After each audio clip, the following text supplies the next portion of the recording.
दोस्तों, मेरा नाम राजेश बब्बर है और मेरे सहयोगी एस्ट्रो कुलवंत।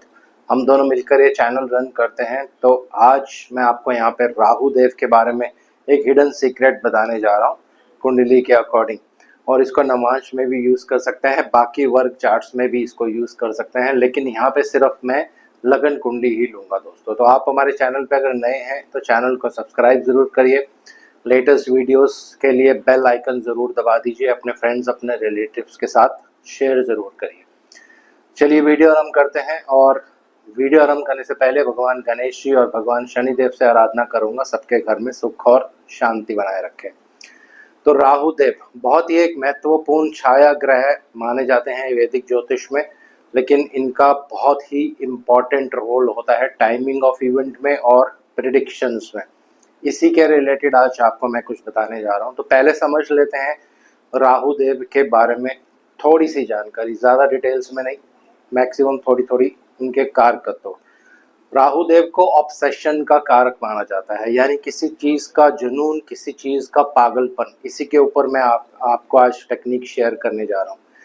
राहु देव कभी भी किसी भी चीज़ से संतुष्ट नहीं होते हैं। इनको और चाहिए, और चाहिए, और जीवन में कुछ बड़ा चाहिए। जब भी राहु देव आपको देंगे तो बहुत कुछ विशाल मात्रा में देंगे। ट्रबल देंगे तो बहुत बड़ा ट्रबल होगा। और कुछ भी देंगे, चाहे आपको पैसा भी बरसाएंगे, करोड़पति बनाएंगे, तो एकदम से धन की वर्षा होने लग जाती है दोस्तों। ये राहु देव की कुछ बेसिक चीज़ें हैं जो खासियत होती है।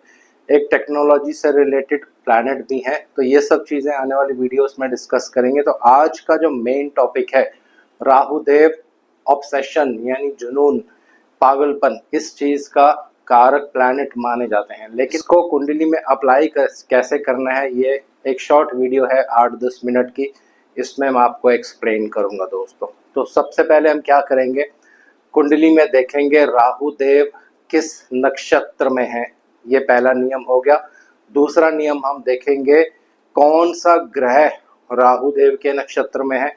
और तीसरा हम देखेंगे राहु देव किस राशि में है, उसका लॉर्ड कौन है।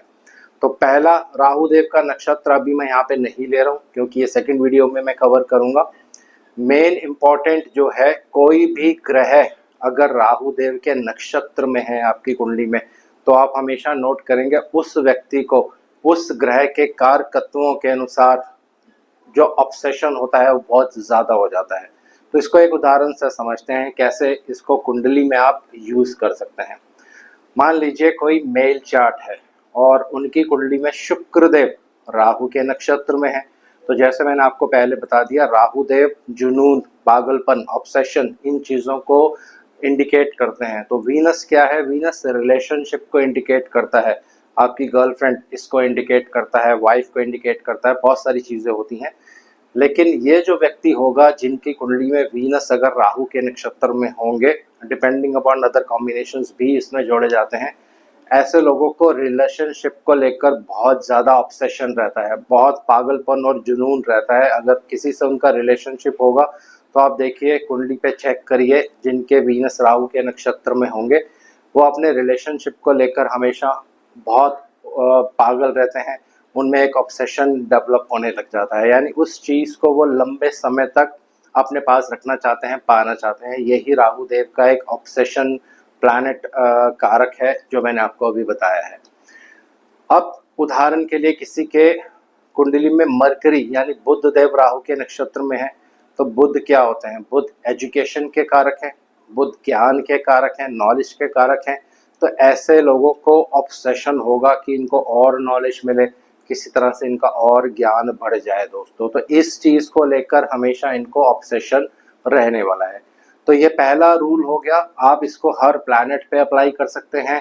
जैसे सन है तो सन नेम एंड फेम देता है, जुपिटर है ये एक विजडम, पब्लिक पर्सनालिटी है। इसी तरह से शनि है, ये आपके कर्म है, प्रोफेशन है। ये सब जब राहु के नक्षत्र में रहेंगे तो ये सारी चीज़ें, ऑब्सेशन इस चीज़ को लेकर डेवलप होता है। मून जो है, मून रिलेशनशिप्स को इंडिकेट करता है, अप्स एंड डाउन्स को इंडिकेट करता है। तो ये सारी चीज़ें ऑब्सेशन के रूप में आपके पास आने लग जाती हैं। तो पूरा डिटेल्स में यहाँ पे मैं नहीं बता रहा हूँ, सिर्फ 2 प्लैनेट्स के आधार पर मैंने आपको टेक्निक यहाँ पे शेयर कर दी है। अब दूसरी टेक्निक जो ऑब्सेशन से रिलेटेड होती है जैसे मैंने आपको बताया था, राहु देव जिस राशि में रहेंगे आपको देखना है उसके लॉर्ड कुंडली में कहाँ पर प्लेस्ड है। तो उदाहरण के लिए एक सिंपल सा उदाहरण लेते हैं। मान लीजिए किसी के राहु देव 10 नंबर में है, 6th हाउस में है।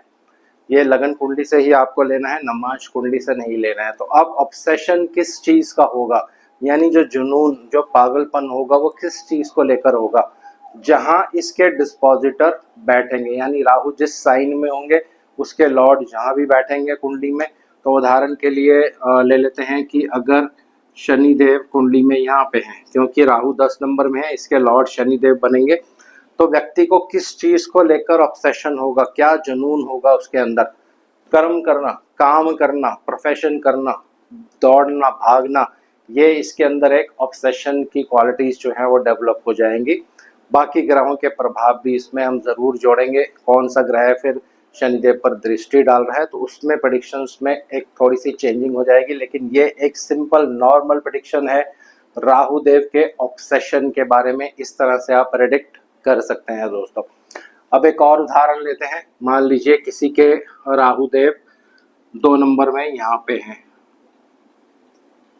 अब 2 नंबर के जो कारक प्लैनेट हैं वो शुक्र देव हैं, और अगर शुक्र देव कुंडली में यहाँ पे हैं तो ये जो होता है ये आपकी डेली इनकम का हाउस है, ये रिलेशनशिप का भी हाउस है, लेकिन डेली इनकम बहुत ज़्यादा इंपॉर्टेंट यहाँ पे रोल प्ले करेगी। अकॉर्डिंग टू एज इसको आपको प्रेडिक्शंस में यूज करना पड़ेगा। तो अगर ये पर्सन वर्किंग है, काम करता है, तो इसका जो ऑब्सेशन होगा, यानी इसका जो जुनून होगा, पागलपन होगा, वो डेली इनकम की तरफ सबसे ज्यादा होगा। कैसे अपनी डेली इनकम को बढ़ाया जाए, किस तरह से आज पूरी कवरिंग की जाए, अपना डेली इनकम का जो रूटीन है वो सेट रहे, यही इसका एक जुनून या जिसको कह सकते हैं आप पागलपन जो है कुंडली में बन जाता है। उदाहरण के लिए मान लीजिए किसी का 2 नंबर यहाँ पे है और राहु देव यहाँ पर है। 2 नंबर के स्वामी शुक्र देव बनेंगे, और शुक्र देव इनकी कुंडली में उदाहरण के लिए हम ले लेते हैं कि यहाँ पे हैं। तो जुनून किस चीज की तरफ इंडिकेट करेगा, 9th हाउस, किस तरह से मैं जीवन में आगे बढ़ूं, कैसे मेरे को नेम एंड फेम मिल सकता है, कैसे मेरे लाइफ में तरक्की हो सकती है, यही इस पर्सन का ऑब्सेशन और जुनून जो है वो सामने आपको दिखेगा दोस्तों। अब एक और कुंडली लेते हैं। उदाहरण के लिए मान लीजिए बहुत सारे उदाहरण इसमें मैं नहीं दे पाऊंगा, हालांकि बहुत डिटेल्स है, इसको आप आराम से प्रैक्टिस करेंगे तो आ जाएगा। किसी के राहु देव यहाँ पे हैं और यहाँ 9 नंबर साइन है। 9 नंबर साइन के स्वामी बृहस्पति देव बनते हैं। तो अब देखिए कुंडली में ले लेते हैं कि बृहस्पति देव यहाँ पर है। तो व्यक्ति को किस चीज से लेकर बहुत ज्यादा जुनून या उसका ऑब्सेशन होगा, ये होता है पेरेंटल प्रॉपर्टी ट्रांसफॉर्मेशन। ये व्यक्ति हमेशा अपनी लाइफ में ट्रांसफॉर्मेशन चाहेगा, चेंज चाहेगा, यही इसका एक ऑब्सेशन बन जाता है। या पेरेंटल प्रॉपर्टी की तरफ इसका बहुत ज़्यादा ऑब्सेशन होगा, किसी तरह से उसको पेरेंटल प्रॉपर्टी बाय हुक और बाय क्रुक इसको मिल जाए दोस्तों। तो ये बहुत सी कुंडलियों पे आप ट्राई करेंगे। ये जो रूल है, ऑब्सेशन का जो रूल है, ये 100% जो है हर कुंडली में आपको अप्लाई होते हुए दिखेगा। सिर्फ आपको 2 चीज़ें इसमें करनी है, जैसे मैंने आपको बता दिया। पहला, अगर आपकी कुंडली में कोई भी ग्रह राहु के नक्षत्र में है तो आपको उस ग्रह के कारकत्व के अनुसार उस चीज़ों को लेकर ऑब्सेशन और पागलपन, जुनून हमेशा रहेगा ही रहेगा। दूसरा आपको लेना है कि राहु जिस भी राशि में हो कुंडली में, उसके स्वामी जहां भी जाकर बैठेंगे उन चीजों को लेकर, उस भाव के कारकत्वों के अनुसार व्यक्ति को हमेशा ऑब्सेशन, जुनून, पागलपन रहेगा ही रहेगा दोस्तों। ये डिपेंड करेगा एज के अकॉर्डिंग, जिस तरह से आपकी एज जो है वो चलती जाएगी उसके अकॉर्डिंग आप प्रेडिक्शंस करेंगे। यहाँ पे जैसे मैंने ये एग्जांपल आपको बताया था, पर्सन यंग होगा तो ऑपोजिट सेक्स की तरफ उसका बहुत ज़्यादा ऑब्सेशन होगा। जब पर्सन वर्किंग होने लग जाएगा, काम करेगा, तो जैसे मैंने बता दिया ये आपकी डेली इनकम होती है दोस्तों। तो हर तरह से इसको आप यूज़ कर सकते हैं। दोनों टेक्निक्स मैंने आपको यहाँ पे शेयर कर दी हैं। तो नेक्स्ट वीडियो में मैरिज के बारे में कुछ और टेक्निक्स आपको मैं बताऊंगा कि क्यों मैरिज के लिए हम एक बहुत इम्पॉर्टेंट हाउस जो है उसको छोड़ देते हैं, उसको काउंट नहीं करते हैं।